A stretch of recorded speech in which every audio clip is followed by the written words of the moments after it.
evening and welcome to Equity News on Equityaxis. Thank you for joining us as we come to you live from our Hampton Court studios in the capital. I am Equityaxis. Let's get straight into our news. Simbisa brand Zimbabwe recorded a 23% rebound in customer counts to 2.7 million in the second quarter to 18 November 2019, from 2.2 million in the first quarter ended 30 September 2019. In the trading update for their first quarter, the company said customer counts were negatively affected by spiking inflation and foreign currency shortages, which resulted in gross loss in consumer disposable incomes, thus limiting their purchasing power. The company's recovery in customer counts saw a 431% year-on-year growth in revenue in the period under review, against a 249% year-on-year recorded in the first quarter. Government has lifted import controls on maize and wheat in a bid to minimize the effects of the projected drought in 2020. Government said it had dropped the need for import permits for maize meal and wheat flour, and all import duties on flour, maize and maize meal have also been suspended. The United Nations estimates that at least 5.7 million Zimbabweans will need food aid this year. Therefore, the government needs to import 800,000 tons of maize this year. Minister Mtulingwe also stated that government will implement targeted subsidies on basic commodities for those who are disadvantaged. Let's have a look. And the video is courtesy of SMI. We are very good partners with Chinese. That's not worrying. Then in the issue of currency, I just want to say one thing, then I will hand over to PS now to deal with the currency. I'm trying to distribute the currency law to deliver. On the issue of currency, it is not correct, it is not true that the local currency has been rejected. Those are the facts. Binding I swear. Those are the facts. So it's not true that it's being rejected. Number two, it's not also easy to de-dollarize. There are too few cases around the world where they de-dollarize successfully. Even you struggle to think about prices for your vegetables that you are growing and trying to sell in your spare time without thinking US dollars. Why? You just come out of a US dollar regime. It's too close. It's normal. It's not abnormal. It's a process. So, but it is not correct to say that the local currency is being rejected. Actually, it's being embraced substantially. And even some of the scandals we talked about, that's actually a sign that it is being embraced. Someone wants it, but wants to obtain it through illegal means by breaking the rules. On the VC fund, then I'll hand over to my colleagues. On the VC fund, the modalities are being put in place. We're very PADENGA Holdings is optimistic about meeting the 2019 full-year targeted harvest of 46,000 animals. In the third quarter 2019, 8,458 animals were harvested in the Nile crocodile operation, bringing the year-to-date harvest to a total of 13,959 animals. This was a remarkable boost in the quarter under review compared to the preceding quarters. The company graded and sold 14,321 skins in the Nile crocodile operation in the period under review, and so the group is upbeat of achieving its budget turnover by year-end. The company also projects positive results from production of alligator skins as well as the sale of crocodile skins and meat. Finance Minister Professor Mtulingwe says the 2019 budget deficit will be within the government's targeted 4% of GDP. He says this was achieved through expenditure containment and more efficient revenue collection. The minister also reiterated government's promise to pay all civil servants bonuses before the end of November. Let's listen in. As TSP strategy, we crafted a budget for 2019, which is built around the theme of austerity for prosperity. I must say that in terms of what we wanted to achieve then was basically to lower the budget deficit substantially. That was the target. Secondly, to lower the current account deficit substantially.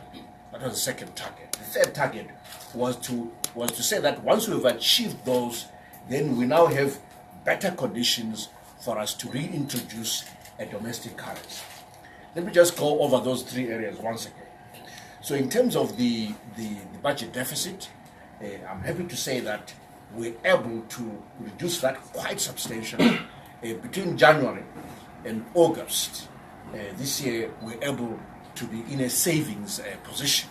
But of course, from September towards December, again, we're going to deficit. But I can assure you that the deficit, as I explained during the budget presentation, will be well within our target of 4% of GDP. How was that achieved in terms of fiscal consolidation?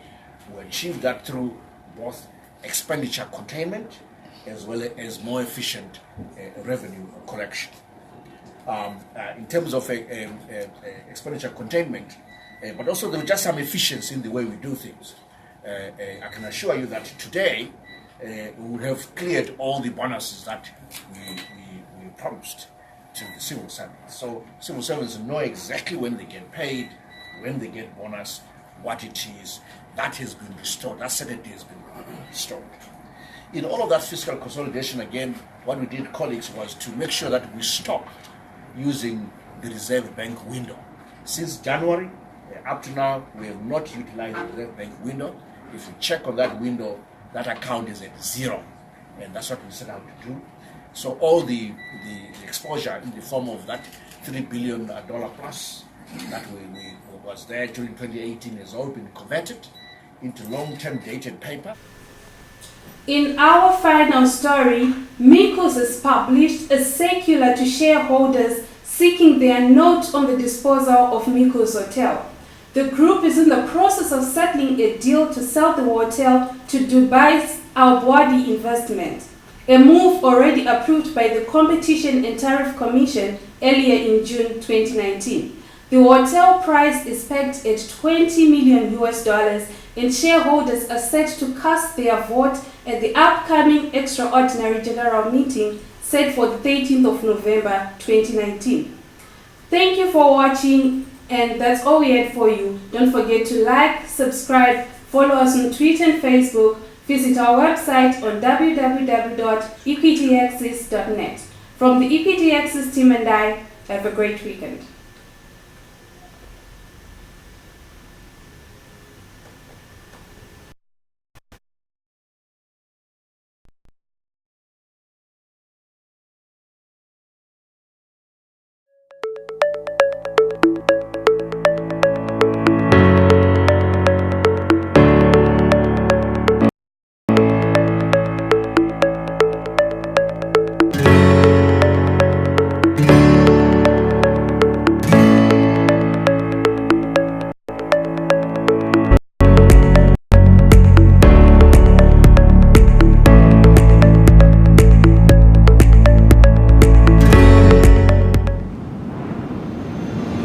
Climbing to the top takes more than just hard work and smart choices.